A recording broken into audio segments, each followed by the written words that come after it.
What do you make to this COVID inquiry? Very briefly, Peter.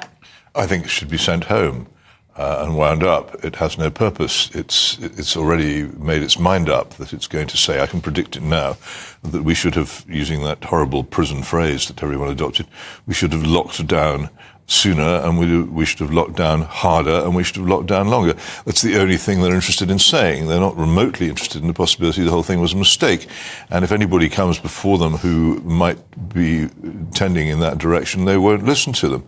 And that's really all that one can say about it. There is absolutely no point in this inquiry continuing. We know what it'll say, and what it will say will be extremely damaging. It is as if what happened in Sweden had never happened at all.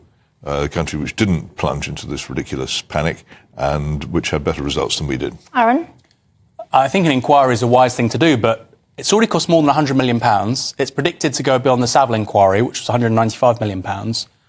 How on earth do you spend that much money on some lawyers compiling reports and cross-examining people? I don't quite understand. £200 million. I mean, it's almost like there should be an inquiry into the inquiry.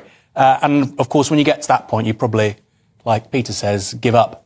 What do you guys make to it at home? Do you follow the COVID inquiry? Do you want answers? Do you think it is a waste of time? Do you actually think that whatever the outcome is, do you think lessons actually will be learned? And should there be another pandemic, do you actually think that lessons will be learned and things will change going forward? I've got to say, I don't. And that key question of should we have locked down in the first place does indeed seem to be not getting the focus that perhaps it deserves. We haven't heard, of course, yet from Boris Johnson. That one will be popcorn, won't it, when that happens? Anyway.